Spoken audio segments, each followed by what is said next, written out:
Kereta api jarak jauh tetap beroperasi di masa peniadaan mudik Lebaran selama 2 pekan ke depan. Namun hanya untuk melayani perjalanan dengan keperluan yang mendesak. Kriteria pelaku perjalanan mendesak untuk kepentingan non-mudik meliputi untuk bekerja, perjalanan dinas, kunjungan keluarga sakit, kunjungan duka anggota keluarga meninggal, ibu hamil, dan kepentingan non-mudik tertentu lainnya. Kelengkapan lampiran print out surat izin perjalanan tertulis dilengkapi tanda tangan basah diberlakukan bagi pegawai instansi pemerintahan, pegawai swasta hingga pekerja sektor informal dan masyarakat umum non-pekerja.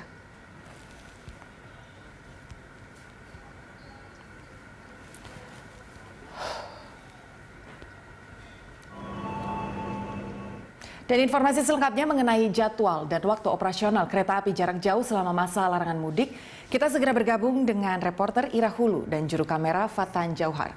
Langsung dari stasiun Pasar Senen, Jakarta Pusat. Ya Ira, silakan, seperti apa jadwal kereta api Daop 1 selama larangan mudik hari pertama ini? Ya, Anggi dan juga pemirsa, dari informasi yang kami dapatkan dari Kepala Humas PT KAI Daop 1, Eva Kairunisa, yang menyatakan bahwa untuk hari ini, tanggal 6 Mei 2021, berbarengan ataupun terkait dengan hari pertama penyekatan mudik sesuai dengan surat edaran dari gugus COVID-19 nomor 13 tahun 2021 tentang peniadaan mudik. Untuk hari ini dari stasiun Pasar Senen seperti itu, hanya ada 3 perjalanan relasi kereta api jarak jauh, yang mana tadi sudah kami lihat ini sudah diberangkatkan dari pukul 6.30 waktu Indonesia bagian Barat, kemudian pukul 9.20 dan juga yang terakhir pukul 9.30. Kalau ada 3 dari stasiun Pasar Senen, untuk dari stasiun Gambir ini ada 4 perjalanan kereta api jarak jauh. Dan ada pun jenis kereta yang tadi sudah diberangkatkan seperti itu. Dari Pasar Senen adalah kereta api Bengawan dengan tujuan Purwosari, kemudian kereta api Tegal Express dengan tujuan Tegal, dan yang terakhir adalah kereta api Serayu dengan tujuan Purwokerto via Bandung. Sementara untuk yang ada di Gambir, ini kereta api Anggrek Pagi, kereta api Bima, kereta api Gajah Yana, dan juga kereta api Argolau. Dan juga dari informasi yang kami terima juga tadi, setidaknya ini sudah ada 300 pemesanan tiket untuk di Gambir, sementara ada 150 pemesanan di Senen. Sementara kalau 150 pemesanan tiket di stasiun Pasar Senen, ini hanya ada 100 orang yang jadi diberangkatkan. Dikarenakan 51 orang ini tidak memenuhi standar ataupun kriteria mereka yang melakukan perjalanan jarak jauh untuk tujuan non-mudik, ataupun adanya kelengkapan berkas-berkas yang tidak sesuai dengan apa yang sudah disyaratkan.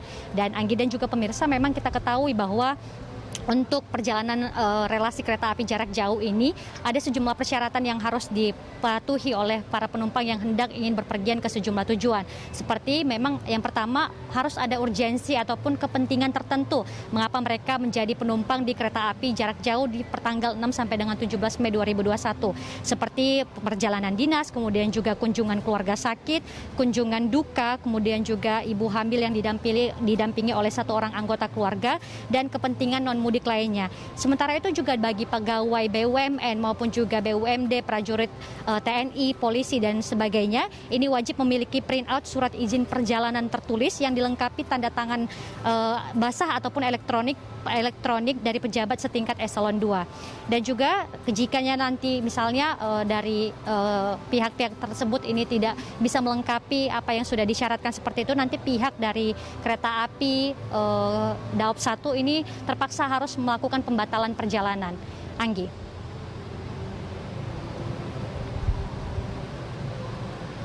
Yang sudah terlanjur membeli tiket kereta api di tanggal 6 hingga 17 Mei ini.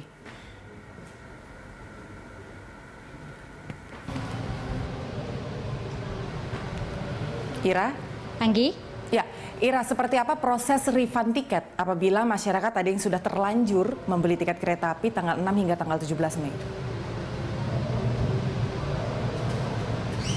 Oh ya, Anggi, terkait dengan pembatalan tiket ataupun refund seperti itu, dari informasi yang kami peroleh dari Kahumas PT KAI Daop 1, Eva Kairunisa, menyatakan bahwa kalau misalnya ini masyarakat sudah melakukan pemesanan tiket dari tanggal 6 sampai 17 Mei, namun tidak membuat ataupun melengkapi dokumen berkas-berkas yang diperlukan untuk kepentingan non-mudik seperti itu, maka dengan terpaksa pihak PT KAI Daop 1 ini harus melakukan pembatalan pembatalan perjalanan. Dikarenakan memang sedari awal ini masyarakat juga sudah diimbau bahwa perjalanan kereta api jarak jauh dari tanggal 6 sampai dengan tanggal 17 ini khusus tujuan non-mudik, sehingga harus ada urgensi ataupun kepentingan tertentu. Dan berikut ini merupakan keterangan dari Eva Khairunisa selaku Kahumas PT KAI Daop 1. Jadi kami tegaskan lagi bahwa perjalanan KA pada masa peniadaan mudik yang sudah kita koordinasikan sama pemerintah ini adalah bukan untuk mudik. Jadi pada saat sudah membeli tiket dan akan melakukan perjalanan, ini nantinya akan dilakukan verifikasi berkas-berkas yang mendukung bahwa memang keberangkatannya ini keberangkatan yang termasuk kategori pengecualian ataupun juga perjalanan karena kondisi mendesak seperti itu, atau perjalanan dinas. Nah, jika memang pada saat proses verifikasi berkas-berkasnya itu tidak mendukung atau tidak memiliki berkas-berkas, maka meskipun sudah memiliki tiket, maka tidak akan diizinkan untuk melanjutkan perjalanan. Jadi akan dilakukan proses pembatalan tiket yang normal ya, seperti itu, proses pembatalan tiket normal.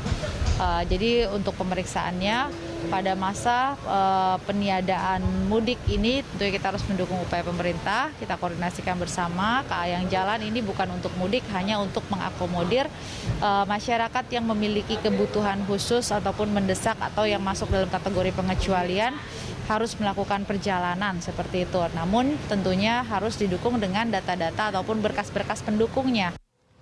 Ya, Agi, tentu saja diharapkan bahwa dengan adanya peniadaan mudik seperti saat ini memang bisa memutus mata rantai penyebaran COVID-19. Dan bagi mereka yang memang harus pulang karena kepentingan tertentu, diharapkan untuk juga tetap menerapkan protokol kesehatan dimanapun berada, termasuk dalam transportasi umum.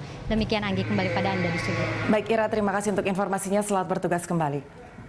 Itu tadi pemirsa informasi dari reporter kami Ira Hulu dan juru kamera Fatan Jauhar yang melaporkan langsung dari Stasiun Pasar Senen, Jakarta Pusat.